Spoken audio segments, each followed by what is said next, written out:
Hello बेटा, जय chemistry. This is विनय और आज हम डिस्कस करने वाले हैं नीट 2020। आई होप आप लोगों का पेपर बहुत अच्छा गया होगा। हम लोग केमिस्ट्री का सेक्शन डिस्कस करने वाले हैं और स्पेशली मैं ऑर्गेनिक और इनऑर्गेनिक का सेक्शन आपके साथ डिस्कस करूंगा कि पेपर किस तरीके से आया था, पेपर का लेवल क्या था और क्वेश्चन की टफनेस कितनी थी। मतलब कि अगर नॉर्मली बंदा एनसीईआरटी पढ़ के जाए तो क्या वो 100% पेपर क्वेश्चन को अटेम्प्ट कर सकता था कि नहीं कर सकता था। तो आइए स्टार्ट करते हैं हमारे पहले क्वेश्चन से। और आपकी किस्मत खराब सी लगेगी आपको कि पहले क्वेश्चन एक फैक्चुअल से मैं स्टार्ट करने जा रहा हूं। पहला क्वेश्चन जो बेटा आया था, इसमें देखिए बेटा क्वेश्चन नंबर आगे पीछे हो सकते हैं, तो आप एक लिंक देख सकते हैं कि यार हाँ ये वाला क्वेश्चन है, इसका ये पर्टिकुलर आंसर है। तो पहला क्वेश्चन था, उसका क्वेश्चन था कि paper chromatography is an example of. बहुत सिंपल चीज है, एज इट इज लाइन आपको एनसीईआरटी में लिखी हुई मिल जाएगी, सेपरेशन ऑफ ऑर्गेनिक कंपाउंड्स में। और ये बेटा इसका आंसर होगा पार्टीशन क्रोमेटोग्राफी। ठीक है, तो paper chromatography is an example of partition chromatography. पूरा फैक्चुअल डेटा क्वेश्चन है, मतलब आपको सिंपली अगर आपने एनसीईआरटी रीड भी की होती तब आप ये क्वेश्चन कर सकते थे। अब वैसे एक और क्वेश्चन में स्टार्ट करने वाला, बोला सब फैक्चुअल डेटा करवा रहे हो, नहीं। ऑर्गेनिक के जब क्वेश्चंस आएंगे हमारे पास जो एक्चुअल रिएक्शन मैकेनिज्म वाले, उनको बहुत डिटेल में डिस्कस करेंगे हम आपके साथ। ठीक है, तो सेकंड क्वेश्चन जो मैं आपके साथ डिस्कस करने जा रहा हूं कि विच of the following is a basic amino acid. तो जैसे कि आपको पता है हम 20 अमीनो एसिड आपसे याद करवाते हैं, उनमें कुछ एसिडिक होते हैं, कुछ बेसिक होते हैं और कुछ न्यूट्रल होते हैं। तो यहाँ पे आपके पास ऑप्शन क्या क्या थे, लाइसिन थे, सीरिन था, एलानाइन था, ट्रायोसिन थी। तो इन सब में से बेटा आपका जो लाइसिन होता है, इसमें अगर आपको इसका स्ट्रक्चर याद हो, अगर आपको स्ट्रक्चर याद हो तो इसके अंदर दो NH2 ग्रुप होते हैं, दो NH2 ग्रुप होते हैं और एक COOH ग्रुप होता है। तो आप देख सकते हैं कि जो NH2 ग्रुप है वो एसिडिक ग्रुप से ज्यादा अवेलेबल है। तो ज्यादा बेसिक ग्रुप होने की वजह से ये हमारा क्या बेटा एक बेसिक अमीनो एसिड है। तो इसका आंसर क्या बेटा, लाइसिन। ठीक है, अब वैसे अगर हम देखें, अब एक क्वेश्चन आया था, ये बहुत सिंपल क्वेश्चन था, एक जीओसी से रिलेट कर सकते हैं आप इसको। जिसने जीओसी या जनरल ऑर्गेनिक केमिस्ट्री पढ़ी है बहुत आराम से, वो आराम से कर सकता था एक क्वेश्चन। क्या tertiary butyl carbocation is more stable and secondary butyl carbocation, मतलब उससे ज्यादा स्टेबल है टर्शियरी ब्यूटाइल। तो इसका रीजन क्या हो सकता है अगर हम देखना चाहें। टर्शियरी ब्यूटाइल कार्बोकेटाइन, देखिए बेटा टर्शियरी ब्यूटाइल कार्बोकेटाइन कैसे बनाएंगे आप। टर्शियरी ब्यूटाइल मतलब इस तरीके से कितने कार्बन होंगे, 4 कार्बन होंगे और हमारे पास सेंटर वाले कार्बन में क्या बेटा पॉजिटिव चार्ज होगा। तो ये हो गया हमारा टर्शियरी ब्यूटाइल कार्बोकेटाइन। वही अगर हम बात सेकेंडरी वाले की करें तो सेकेंडरी वाले का सिंपली आप इस तरीके से बना सकते हैं, CH3C, ये इस तरीके से CH3, सॉरी यहाँ पे CH2 और ये CH3। ठीक है बेटा, अब आप एक चीज नोट कीजिएगा, ये पूछ रहा है कि यार ये जो वाला कंपाउंड है, ये नंबर 1 वाला कंपाउंड, ये नंबर 2 वाले कंपाउंड से ज्यादा स्टेबल है, इसके रीजन क्या है, इसका रीजन क्या है। तो एग्जाम में आपको देखो क्या क्या ऑप्शन दे रखे थे। ऑप्शन दे रखा था आपको हाइपर कॉन्जुगेशन, आपको दे रखा था -I ऑफ CH3, आप देख के बोलोगे क्या फालतू ऑप्शन दे रखा है, +R ऑफ CH3 और दे रखा था -R ऑफ CH3। अब एक आप चीज नोट कीजिए बेटा, ये यहाँ पे जो CH3 ग्रुप होते हैं, ये तो हम पहले ही जब हम जीओसी स्टार्ट करते हैं, इंडक्टिव इफेक्ट पढ़ना स्टार्ट करते हैं, तो आपको पता है कि जो CH3 ग्रुप होता है इंडक्टिव इफेक्ट का ग्रुप है +I का, तो -I हो नहीं सकता, तो ये ऑप्शन गया। रेजोनेंस की तो कोई बात ही नहीं आने वाली, क्योंकि कॉन्जुगेटेड सिस्टम ही नहीं है, तो रेजोनेंस भी गया, +R -R भी गया। बस क्या बचता है, हाइपर कॉन्जुगेशन, इनकेस अगर आपको एलिमिनेशन मेथड से करना है तो। हाइपर कॉन्जुगेशन क्या होता है हम सब जानते हैं बड़े, क्या total number of alpha hydrogen अगर हम काउंट करें, यहाँ पे 3, 6, 9, यहाँ पे 9 अल्फा हाइड्रोजन है हमारे पास, और वैसे यहाँ पे हमारे पास 3, 2, 5 अल्फा हाइड्रोजन है। तो आप एक चीज नोट करेंगे कि हाँ भाई साहब, ये जो हमारा ये वाला जो ग्रुप है ये ज्यादा स्टेबल है। और इसके ज्यादा स्टेबल होने की रीजन क्या है बेटा, बहुत सिंपल रीजन है कि इसके पास ज्यादा नंबर ऑफ अल्फा हाइड्रोजन है, ज्यादा number of hyper conjugating structure बनेंगे इसके as compare to this one. तो ये हाइपर कॉन्जुगेशन की वजह से और साथ में +I इफेक्ट की वजह से ज्यादा स्टेबल है। सिर्फ हाइपर कॉन्जुगेशन नहीं लिखा हुआ है, +I नहीं लिखा हुआ, तो most correct option will be hyper conjugation वाला। ठीक है, ये हमारा हो गया ये वाला क्वेश्चन। अब देखते हैं, आपको पूछा था कि विच of the following is the correct order of increasing ligand field strength form coordination compound. बहुत सिंपल सा क्वेश्चन था, आपको लिगेंड फील्ड स्ट्रेंथ का आपका ऑर्डर जो हम लोग कोऑर्डिनेशन कंपाउंड में पढ़ते हैं और जो ट्रिक से हम लोग याद रखते हैं, नीलचंद सेठी इस तरीके से ट्रिक से याद रखते हैं, तो उस ट्रिक से ये बहुत स्ट्रेट फॉरवर्ड अपना आंसर था। अगर मैं यहाँ पे आपको अगर एक तरीके से एलिमिनेशन मेथड इस्तेमाल करना सिखाता हूं, तो अगर आपको एक चीज याद रहे कि जो कार्बन डोनेटिंग लिगेंड्स होते हैं, जब कार्बन पर नेगेटिव चार्ज होता है तो वो सबसे ज्यादा स्ट्रॉन्ग फील्ड लिगेंड होता है। तो आप एक चीज नोट करना कि इसमें से 4 ऑप्शन में से सिर्फ 2 ऑप्शन ऐसे थे जहां पे साइनाइड आयन सबसे ज्यादा स्ट्रॉन्ग लिगेंड दिखा गया था, जो कि कार्बन डोनेटिंग है। तो आप देखिए बाकी जो 2 ऑप्शन थे उनको हम ऐसे निकाल सकते हैं। क्यों? क्योंकि सबसे मोस्ट स्ट्रॉन्ग कौन होता है बेटा? कार्बन डोनेटिंग होते हैं, तो CN नेगेटिव तो सबसे आगे आने वाला था। ठीक, उसके बाद कौन होता है बेटा? उसके बाद मैं आपको ऑर्डर लिखवा देता हूं। ऑर्डर, इसका करेक्ट ऑर्डर ये है हमारा, ये थायोसाइनेट, इसके बाद F नेगेटिव, इसके बाद C2O4 2 नेगेटिव, और इसके बाद क्या बेटा? Cyanide ion. ये करेक्ट ऑर्डर होगा हमारा किसका? लिगेंड फील्ड स्ट्रेंथ का। अगर आप एक चीज नोट करते हैं, सपोज आप पढ़ के नहीं गए थे पर आपको ये पता है कि कार्बन डोनेटिंग ज्यादा स्ट्रॉन्ग फील्ड लिगेंड होते हैं, तो आप 2 ऑप्शन वैसे निकाल सकते हैं, 2 ऑप्शन बचते हैं, उनमें आप अपना और दिमाग लगाते तो आपको ये आंसर मिल जाता। तो ये हमारा करेक्ट ऑर्डर है लिगेंड फील्ड स्ट्रेंथ का। ठीक है बेटा, और क्वेश्चन हम आपके साथ डिस्कस करते हैं। Calculate the spin only magnetic moment of chromium ion. बहुत सिंपल क्वेश्चन दिया हो बेटा, बताओ बच्चों वाला क्वेश्चन दे रखा है, मतलब इस बार का पेपर आप देख सकते हैं कि बहुत सिंपल पेपर आया था एज कम्पेयर टू जैसा लोग एक्सपेक्ट कर रहे थे कि यार लॉकडाउन था, हमको बहुत टाइम मिला है, बहुत ज्यादा हम लोगों को डिस्कस, मतलब कुछ ज्यादा डीपली कॉन्सेप्ट में क्वेश्चन पूछेगा, ऐसा कुछ नहीं है। बहुत सिंपल कॉन्सेप्ट है। एनसीईआरटी लेवल का पेपर आया था। मैं बोलूंगा सिर्फ 1 या 2 क्वेश्चन ऐसा था जो कि आप देख सकते हो कि बहुत ज्यादा फैक्चुअल था, अदरवाइज पूरा पेपर आप अटेम्प्ट करके आ सकते हो अगर आपने अच्छे से पढ़ाई की है तो। आपको पूछ रहा है क्रोमियम Cr+2 का क्या स्पिन ओनली मैग्नेटिक मोमेंट। तो देखिए बेटा Cr+2, अगर Cr+2 का अगर आप बात करें तो ये 3d4 कॉन्फ़िगरेशन हो जाएगा इसका, है ना?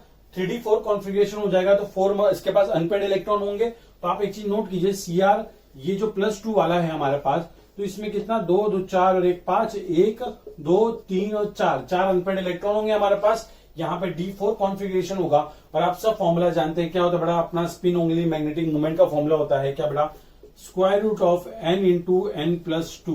तो अगर आप इसके फॉर्मूले में अपना आंसर पुट करें तो ये हो जाएगा क्या? Square root of 4 into 4+2, that will be something around square root of 24, 4.90 Bohr magneton. इसका आंसर आ जाएगा 4.90 बोर मैग्नेटॉन।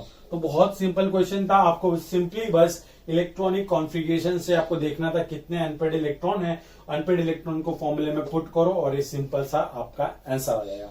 4 नंबर का बेटा बहुत इजी पेपर था, कट ऑफ हाई जाने वाली है। तो जो बच्चे सोच रहे हैं कि इजी पेपर था, बहुत अच्छी बात है, ऐसी बात नहीं है। इजी पेपर था इसका मतलब है कि सारे बच्चे करके आए पेपर, तो याद रखना कि कट ऑफ हाई जाने के पूरे चांसेस हैं। और आपके साथ दूसरा क्वेश्चन डिस्कस करता हूं कि आइडेंटिफाई द इनकरेक्ट स्टेटमेंट। इसमें मैं आपको डायरेक्टली बताता हूं इनकरेक्ट स्टेटमेंट क्या है। पहले जो स्टेटमेंट है मेरे पास जो ऑप्शन है उसके अकॉर्डिंग वो इनकरेक्ट है। स्टेटमेंट क्या है कि CrO4 2 negative, CrO4 2 negative and साथ में Cr2O7 2 नेगेटिव के अंदर क्रोमियम की ऑक्सीडेशन स्टेट सेम नहीं है। वो कह रहा है कि सेम नहीं है, बट अगर आप एक चीज ना याद रखो, ऑक्सीजन -2, 4 2 8, -8 वहां गया, +8 -2 +6, यहाँ पे Cr प्लस है +6 में, और यहाँ पे देखोगे 7 14 वहां गए बेटा 10, सॉरी 14 ना, तो 14 वहां गए, कितना हो जाएगा 12 से 2 डिवाइड कर दोगे, यहाँ पे भी +6 आ जाएगा। मतलब दोनों के केस के अंदर क्रोमियम की ऑक्सीजन स्टेट सेम है और वो स्टेटमेंट कह रहा है कि ऑक्सीजन स्टेट सेम नहीं है। तो वही हमारा जो स्टेटमेंट है वो इनकरेक्ट स्टेटमेंट है। और हमने सिंपली बताओ जरा, इतना इजी सा क्वेश्चन बच्चों वाला। अरे यार ये तुम छोड़ो यार, इस बार मेरे को एनटीए पे मतलब गुस्सा सा आ रहा है कि मतलब यार बच्चों ने इतनी मेहनत की है और आप उनसे नंबर ऑफ इलेक्ट्रॉन, प्रोटॉन और न्यूट्रॉन काउंट करवा रहे हो। मतलब लिटरली बहुत ज्यादा सिंपल पेपर था। जो लोग बहुत मेहनत करके गए थे, 4-5 बुक पढ़ के गए थे, उनके हिसाब से बहुत इजी क्वेश्चन आए थे। ठीक है, स्टार्ट करते हैं आपका कि reaction between benzaldehyde and acetophenone in presence of dilute NaOH is known as. पहले स्ट्रक्चर बनाते हैं। क्या कह रहा है कि रिएक्शन बिटवीन बेंजाल्डिहाइड, बेंजाल्डिहाइड मतलब कि बेंजीन, और इसके ऊपर क्या बेटा, ये आपका एल्डिहाइड ग्रुप, ये बन गया बेंजाल्डिहाइड। इन प्रेजेंस किसके साथ? एसिटोफिनॉन। एसिटोफिनॉन का मतलब क्या होता है? Phenyl methyl ketone. इस तरीके से है ना बेटा, इसको मैं इस तरीके से बना देता हूं आपकी जानकारी के लिए। अब इसकी रिएक्शन करवानी है हमको डाइल्यूट NaOH के साथ। अब आपको एक चीज चमकनी चाहिए दिमाग में कि जब भी वर्ड डाइल्यूट और NaOH आ जाएगा बेटा, वो डाइल्यूट NaOH बहुत फेमस है किसके लिए बेटा? हाँ वेरी गुड, अल्डोल कंडेंसेशन के लिए। बट दिक्कत देखिए क्या है कि यहाँ पे एक ऑप्शन अल्डोल कंडेंसेशन था, एक ऑप्शन अल्डोल कंडेंसेशन था। जो बच्चे अल्डोल कंडेंसेशन टिक करके आए होंगे घर पे आके रो रहे होंगे, क्यों? क्योंकि ये एग्जाम्पल है क्रॉस अल्डोल कंडेंसेशन का। किसका बेटा? क्रॉस अल्डोल कंडेंसेशन का। मतलब आप देख रहे हो किस तरीके से वो आपके भावनाओं के साथ खेल रहा है। एक वर्ड क्रॉस से पहले उसने अल्डोल कंडेंसेशन का एक आपको एक दे रखा है ऑप्शन, आप लोग टिक करके आओगे, फिर घर पे आके रहोगे। बट क्रॉस क्यों है बेटा? बिकॉज आप सब जानते हो डाइल्यूट NH एनायन इसका बनाएगा। एनायन बनता है हमेशा किसका बेटा? हाँ वेरी गुड, कीटोन का एनायन बनता है और अटैक होता है किस पे? एल्डिहाइडिक वाले पे। क्यों? क्योंकि ये लेस स्टैंडर्ड होता है, यहाँ पे डेल्टा पॉजिटिव की स्ट्रेंथ भी क्या होती है बेटा? ज्यादा। तो आप देख सकते हो कि एक दूसरा मॉलिक्यूल का एनायन एक दूसरे मॉलिक्यूल के डेल्टा पॉजिटिव कार्बोनिल कार्बन पे अटैक मार रहा है, तो ये क्रॉस रिएक्शन हो रही है। अगर इसका नेगेटिव इस खुद पे अटैक मारता तो उसको हम सेल्फ बोलते हैं, बट इसने इस पर अटैक मारा है। अल्डोल कंडेंसेशन तो है, बट कौन से टाइप का? क्रॉस टाइप का। ठीक है, ये बहुत इंपॉर्टेंट पॉइंट है, याद रखना है कि इसका एक नाम क्या बेटा? Cross aldol condensation. अब आगे बढ़ते हैं। Which of the following is a natural polymer? बहुत सिंपल सा है, आपको याद होना चाहिए। ये केमिस्ट्री इन एवरीडे लाइफ और पॉलीमर चैप्टर नॉर्मली आप लोग स्किप करके जाते हैं एग्जाम में, बट वहां से बहुत फैक्चुअल क्वेश्चन आते हैं। तो ट्राई कीजिए कि यार एग्जाम से पहले हम लोग उसको एक बार देख के जाएं। क्यों? क्योंकि 4 नंबर फ्री के 4 नंबर मिलते हैं आपको, सिर्फ फैक्चुअल डेटा पता होना चाहिए। टिक करो, 4 नंबर अपने जेब में लेके घर पे चलो आराम से। तो वैसे ही देखिए बेटा, नेचुरल पॉलीमर पूछ रहा आपसे, आपको पता होना चाहिए cis 1,4 polyisoprene is a natural occurring polymer. ठीक है, और बात करते हैं कि elimination reaction of 2 bromopentane to form पेंटोटूइन इज। देखते हैं बेटा क्या बोलना चाहता है ये। 2 ब्रोमोपेंटेन, पेंटेन मतलब कितने कार्बन? 5 कार्बन, 2 4 और 1 5। 2 ब्रोमो मतलब यहाँ पे एक ब्रोमीन लगा दो।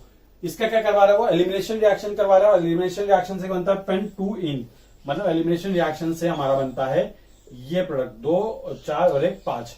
पेंटोटूइन सेकेंड पोजीशन पे डबल बॉन्ड है हमारा, ये बनता है। और ये रिएक्शन कौन सी बेटा? एलिमिनेशन रिएक्शन है। और ये पूछ रहा है कि कौन कौन से स्टेटमेंट इस रिएक्शन के रिगार्डिंग सही है। तो देखिए बेटा, पहला statement, it is a beta elimination reaction.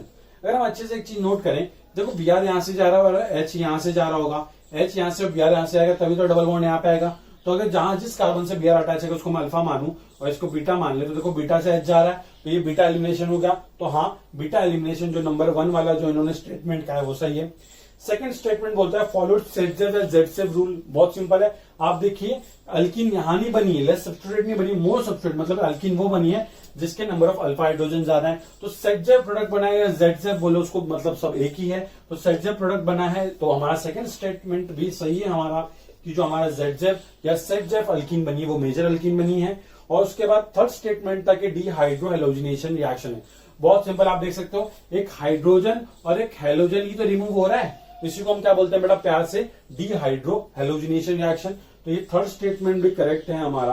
तो 1 2 3 करेक्ट। फोर्थ स्टेटमेंट भी था कि it is a dehydration reaction. अरे बच्चा पागल नहीं है, OH ग्रुप का कहीं लेन देन है ही नहीं, तो डिहाइड्रेशन कैसे हो सकता है?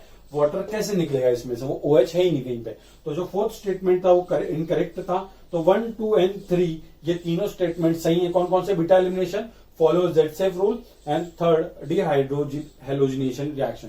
तो 3 स्टेटमेंट सही है इस रिएक्शन के रिगार्डिंग। बहुत सिंपल सी रिएक्शन थी।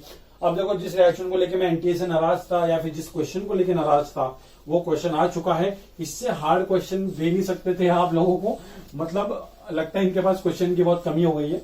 आप देखिए क्या पूछा हुआ है कि आपको एलिमेंट दिया हुआ है, इसका एटॉमिक नंबर भी दिया हुआ है, सब कुछ दिया हुआ है 71 एंड 175, और आपसे पूछ रहा है इसमें इलेक्ट्रॉन प्रोटॉन और न्यूट्रॉन बता दो भाई। देखो बेटा, इलेक्ट्रॉन प्रोटॉन तो इसके बराबर होते हैं एटॉमिक नंबर के, तो देखो ये 71 और ये भी 71 इलेक्ट्रॉन प्रोटॉन। अब 175 में से 71 माइनस कर दो, कितना आ जाएगा बेटा? अराउंड आ जाएगा 104 क्या आ जाएगा अराउंड। ठीक है, तो ये आगे हमारा नंबर ऑफ क्या बेटा? न्यूट्रॉन्स आ गए। तो देखो ये है इलेक्ट्रॉन प्रोटॉन न्यूट्रॉन, और ये ऑप्शन आपको मिल जाएगा आराम से। तो आप देख सकते हो कितना हार्ड क्वेश्चन था, मतलब लोगों के पसीने छूट गए होंगे देख के, बट ये क्वेश्चन आया है एग्जाम में। ठीक है, अब which of the following alkane cannot be made in a good yield by Woods reaction? Woods reaction से कौन सा अल्केन हम मेजर नहीं बना सकते? पहले देख लेते हैं वुड्स रिएक्शन क्या होती है। वुड्स रिएक्शन में नॉर्मली हम एक अल्काइल हैलाइड इस्तेमाल करते हैं और any in presence of dry ether वो रिएक्शन करवाई जाती है। और क्या होता है, इस तरीके से बॉन्ड होमोलिटिकली ब्रेक होता है, R रेडिकल्स बनते हैं, और R रेडिकल खुद के साथ ही R रेडिकल बनके कंबाइन होके एक इवन नंबर ऑफ अल्केन, एक हायर अल्केन प्रोड्यूस करते हैं। ठीक, तो एक चीज हमेशा याद करना कि ऑड नंबर ऑफ अल्केन यहाँ पे कभी बन ही नहीं सकता, क्योंकि क्या हो रहा है वो खुद के साथ कंबाइन है। मतलब यहाँ पे 3 कार्बन है तो 3 के साथ 3 कंबाइन होकर 6 बनेगा। अगर यहाँ पे 5 कार्बन है तो 5 के 5 कंबाइन होकर 10 बनेगा। बट कभी भी 7 नंबर का अल्केन नहीं बन पाएगा अगर आप 5 नंबर ऑफ अल्केन से स्टार्ट कर रहे हो तो। ठीक है, तो स्टार्ट करते हैं, देखते हैं कौन कौन सा। एन ब्यूटेन, एन ब्यूटेन आप देख सकते हो नाम से पता चल रहा है एन ब्यूटेन 4 कार्बन होंगे, 4 कार्बन है, आराम से बन सकता है बेटा। कैसे? देखो एन ब्यूटेन ये बन गया। आपको इस तरीके से तोड़ डालो और बेटा यहाँ पे क्या करो, रेडिकल रेडिकल बनाओ। देखो बेटा दोनों इवन नंबर से सेट हो रहे हैं और एन ब्यूटेन में 4 कार्बन इवन नंबर है, वेरी गुड, बन जाएगा। एन हेक्सेन, बहुत सिंपल बच्चों वाली रिएक्शन, 2 4 6, इसको बीच में काट डालो इस तरीके से, वेरी गुड। देखिए बेटा बन जाएगा आराम से इस तरीके से। आप यहाँ पे क्लोरीन क्लोरीन लगा के एन ईथर में डाल दो, बन जाएगा आराम से। इवन नंबर है दोनों के अंदर, बन जाएगा।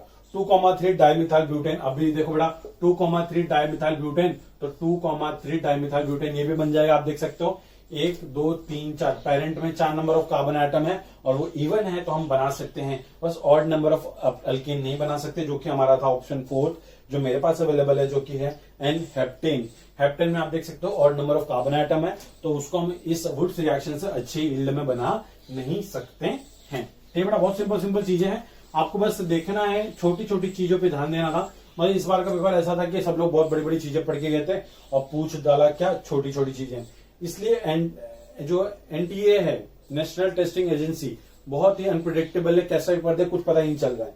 ठीक है, क्या बोल रहा है कि आपकी रिएक्शन करवानी है, आपको एसीटोफिनोन के मिथाइल फिनाइल ईथर की रिएक्शन करवानी है एचआई के साथ, और बताइए मेजर प्रोडक्ट क्या बनेगा। मतलब आपको मैं रिएक्शन सीधा लिख के देता हूं, इस तरीके से आपके पास है एक फिनाइल रिंग, यहाँ पे ऑक्सीजन और ये CH3, इस तरीके से ईथर लिंकेज है। इसकी रिएक्शन आपको बोल रहा है वो एचआई के साथ करवाने पे मेजर प्रोडक्ट क्या बनेगा। मतलब इससे हार्ड रिएक्शन इनको मिली नहीं, मतलब लगता है कि केमिस्ट्री में रिएक्शन खत्म ही हो चुकी है इनके लिए। आप देखिए बहुत सिंपल सी रिएक्शन है, क्या करोगे बेटा, ऑक्सीजन के पास lone pair electron rich substance या फिर इसको स्पीशीज बोल लो, एचआई एक एसिड का काम करेगा। क्या करेंगे, एचआई को हम इस तरीके से लिख सकते हैं, देखो बेटा एच और आई, ये वाले ने अटैक किया इस पे, यहाँ से आयोडीन वाला ब्रेक, क्योंकि एचआई का बॉन्ड लेंथ बड़ी होती है, H प्लस जल्दी रिलीज करेगा। यहाँ से हमको क्या मिल जाए बेटा, आप देख सकते हैं इस तरीके से, ये यहाँ पे आपकी रिंग बन गई, यहाँ पे ऑक्सीजन, यहाँ पे आपका CH3 और यहाँ पे क्या बेटा H और ये बेटा पॉजिटिव चार्ज, और ये I नेगेटिव फ्री हो चुका है। अब एक चीज नोट करना, अब बच्चे सोचेंगे कि सर ये I नेगेटिव का अटैक इस वाले कार्बन पे कराऊं कि इस वाले कार्बन पे, बहुत सिंपल चीज है। देखो यहाँ पे लोन पेयर है अभी भी एक, है ना, लोन पेयर क्या करेगा, रिंग के साथ रेजोनेंस करेगा, तो यहाँ पे क्या आ सकता है, पार्शियल डबल बॉन्ड कैरेक्टर। तो पार्शियल डबल बॉन्ड कैरेक्टर होने की वजह से इस बॉन्ड को ब्रेक करना बहुत ही क्या बेटा डिफिकल्ट है, इसलिए I नेगेटिव अटैक करता है क्या CH3 पे और इस तरीके से इसको ब्रेक करता है, और ये बन जाता है क्या बेटा, ये बन जाता है आपका फिनॉल और साथ में क्या बेटा मिथाइल आयोडाइड। तो ये आपका सिंपल सा एग्जांपल है, इसमें ये दोनों मेजर प्रोडक्ट बनते हैं। ठीक है, अगर आपको पूछे रिएक्शन का मैकेनिज्म क्या है, तो ये I नेगेटिव का अटैक क्या होता है बेटा, SN2 के फॉर्म में होता है। क्यों, क्योंकि अगर ये पहले ब्रेक हो गया तो CH3 पॉजिटिव 0 डिग्री कार्बोकेटाइन का फॉर्मेशन पॉसिबल नहीं, क्योंकि वो स्टेबल नहीं है, इसलिए डायरेक्टली I नेगेटिव अटैक करेगा और इस तरीके से एक ही स्टेप में रिएक्शन होने वाली है। ठीक है बेटा, और डिस्कस करते हैं which of the following oxoacid of sulphur has oxy linkage, peroxy linkage की बोल रहा है कि oxygen single bond oxygen, peroxy linkage hydrogen peroxide में आपने देखा होगा कि कौन से सल्फ्यूरिक एसिड का ऐसा है हमारे पास, ऑक्सा एसिड ऑफ सल्फर ऐसा कौन सा है हमारे पास जिसके अंदर परऑक्सी लिंकेज है। बहुत सिंपल सा क्वेश्चन है, अगर आपने पी ब्लॉक में अगर सबके स्ट्रक्चर भी देख लिए होते हो oxy acids of phosphorus and sulphur, तो ये क्वेश्चन आराम से आप कर सकते थे। अगर आपको नहीं आता तब भी अगर आप एक छोटी सी ट्रिक याद रखें कि जब भी एक एलिमेंट का जो सेंट्रल एलिमेंट होता है उसकी ऑक्सीजन स्टेट अगर उसके मैक्सिमम ऑक्सीजन स्टेट से ज्यादा है, मतलब उस कंपाउंड के अंदर परऑक्सी लिंकेज होती है। आपको स्ट्रक्चर में आगे दिखा देता हूं डायरेक्टली आंसर किसके अंदर, ये फोर्थ मेरे पास ऑप्शन है जो करेक्ट है, H2S2O8 जिसका नाम है पर ऑक्सो डाइसल्फ्यूरिक एसिड। कैसे स्ट्रक्चर बनता है, बहुत सिंपल स्ट्रक्चर देखिए बेटा, S डबल बॉन्ड O इस तरीके से होता है, ये S double bond O OH satisfy हो गया, 2 हाइड्रोजन 2 सल्फर और देखो बेटा 2 4 और 2 6 और 2 4 2 6 2 8 ऑक्सीजन, ये स्ट्रक्चर बन गया आप देख सकते हैं, और परऑक्सी लिंकेज भी है इसके अंदर। अगर आपको ये स्ट्रक्चर बनाना नहीं आता चुपचाप से सल्फ्यूरिक एसिड का स्ट्रक्चर बनाओ, उसको डिहाइड्रेट कर दो 2 मॉलिक्यूल को मिला के, आपको ये स्ट्रक्चर मिल जाएगा। ठीक है बेटा, रिएक्शन बिटवीन क्या पूछ रहा है कि acetone and methyl magnesium chloride followed by hydrolysis will give what. बहुत सिंपल सी रिएक्शन है, ग्रिग्नार्ड रिएक्शन, बहुत ग्रिग्नार्ड रिएजेंट वैसे भी बहुत फेमस है, बहुत सिंपल सी रिएक्शन है, मैं आपके लिए रिएक्शन लिख देता हूं यहाँ पे। क्या बोल रहा है, एसीटोन आप सब जानते हैं, बहुत फेवरेट है आपकी चीज, CH3 C double bond CH3, ठंडा ठंडा लगता है हाथ में लगाओगे तो, है ना बेटा। इसकी रिएक्शन करवानी है आपको मिथाइल मैग्नीशियम ब्रोमाइड से, मतलब MEMGBr, मतलब मिथाइल मतलब Me मतलब CH3 नेगेटिव हमको मिलने वाला है। और आप देखिए ये CH3 negative electron rich nucleophile attack करेगा इलेक्ट्रॉन डेफिशिएंट पे, यहाँ पे कार्बन डेल्टा पॉजिटिव, ये बॉन्ड ब्रेक करके ऊपर ये बन गया क्या, CH3CO नेगेटिव CH3। अब लास्ट स्टेप हाइड्रोलिसिस की, वाटर डाल रखा है तो क्या करेंगे, O नेगेटिव चुपचाप से वाटर से क्या मांग लिया वीक में, OH। तो देखिए बेटा क्या बन गया है, एक टर्शियरी ब्यूटाइल अल्कोहल बन गया। ये हमारा क्या है, करेक्ट आंसर है। ठीक है, आप लोग जब तक देखिए इसको, हम लोग कंटिन्यू करते हैं।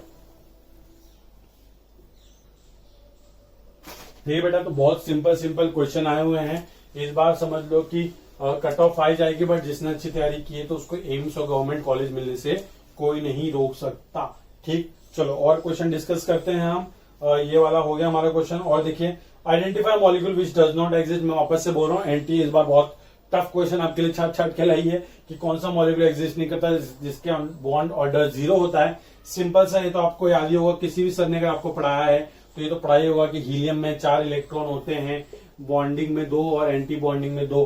और इसका जो बॉन्ड ऑर्डर निकालोगे, half bonding minus anti bonding, तो आपको कितना, sorry anti bonding minus bonding, तो कितना आएगा बेटा, बॉन्ड ऑर्डर 0 आएगा। और बॉन्ड ऑर्डर 0 आने का मतलब है कि हीलियम का इस तरीके का मॉलिक्यूल एग्जिस्ट नहीं कर सकता है। Simple C. Which of the following amine will give the carbon amine test. तो बहुत सिंपल चीज है, ये आपको पढ़ाया भी होगा कि कार्बन अमाइन टेस्ट सिर्फ एक तरीके का अमाइन देते हैं। कौन देते हैं बेटा, very good, 1 degree amine. 1 degree amine और amine will give the carbylamine test, जिसमें वो आपको सड़ी सी अंडे जैसी खुशबू आती है, याद है, कुछ पढ़ा होगा आपने।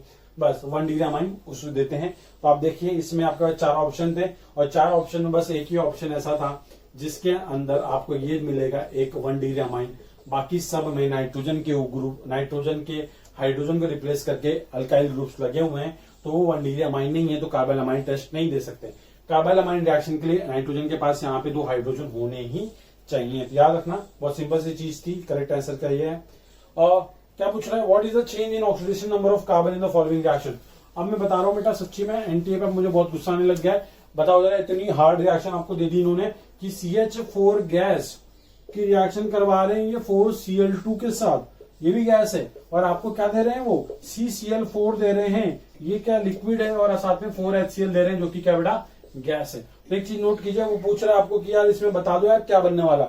यहाँ देखो, यहाँ पे फाइंड करोगे कार्बन मोर इलेक्ट्रोनेगेटिव -4 की स्टेट आएगी, और यहाँ पे बेटा कार्बन लेस इलेक्ट्रोनेगेटिव है क्लोरीन से, तो यहाँ पे +4 की स्टेट आ जाएगी। तो देखिए बेटा, इसका स्टेट कहां से कहां चेंज हो रहा है, -4 से लेके +4 में चेंज हो रहा है, और यही आपका करेक्ट आंसर था। बहुत सिंपल सा क्वेश्चन था, बता रहा हूं बेटा, इतना हार्ड पेपर आज तक नहीं सेट हुआ होगा। अब ये वाला factual data, which of the following is the cationic detergent chemistry in everyday life, जो बच्चा पढ़ के गया होगा सीधा टिक मार के होगा। बहुत सिंपल, एनसीईआरटी में लाइन गिवन है कि that cetyl trimethyl ammonium bromide is a cationic detergent. ठीक है, कटायनिक डिटर्जेंट का मतलब क्या होता है कि उसके अंदर एक कटायनिक पार्ट होना चाहिए, एनायनिक पार्ट नहीं होना चाहिए। तो आप देख सकते हो फर्स्ट, सेकेंड और थर्ड उसमें ATE लिखा हुआ है, सब वर्ड के नीचे लास्ट में ATE। और ATE कब लगता है, जब वो अनायनिक फॉर्म में होता है, बट ये पूछ रहा है कटायनिक। तो जो 4th ऑप्शन तक अगर आप पढ़ के भी नहीं गए थे तो इस तरीके से आप सॉल्व कर सकते थे, थोड़ा दिमाग लगा के। ठीक, उसके बाद आपको पूछ रहा है कि sucrose on hydrolysis give a रे। इतना हार्ड क्वेश्चन बायोमोलिक्यूल्स से, मतलब क्या बात करें कि sucrose on hydrolysis gives what. बहुत सिंपल चीज है, अगर आप सुक्रोज में पानी डाल देंगे तो आपको मिलता है alpha D glucose and beta D fructose. आप बहुत सिंपल चीज थी। आप मेरे हिसाब से अगर आपने एनसीईआरटी पे अपनी प्रायोरिटी रखी होती और सिर्फ एनसीईआरटी पे अगर आप ढंग से करके जाओगे तो बेटा आप पूरे क्वेश्चन कर पाते इस बार के नीट के। ठीक है, और वैसे तो हमको सब कुछ पढ़ना ही होता है, क्यों, बिकॉज कभी भी पेपर कैसा भी सेट हो सकता है। तो अच्छी बात है, हमारी तैयारी सब अच्छी थी, बट इतने भी आसान क्वेश्चन नहीं देने चाहिए थे, बिकॉज कट ऑफ बहुत ज्यादा ऊपर चली जाएगी। अब identify the compound x in the following reaction. देखो मैं रिएक्शन लिखता हूं आपके लिए।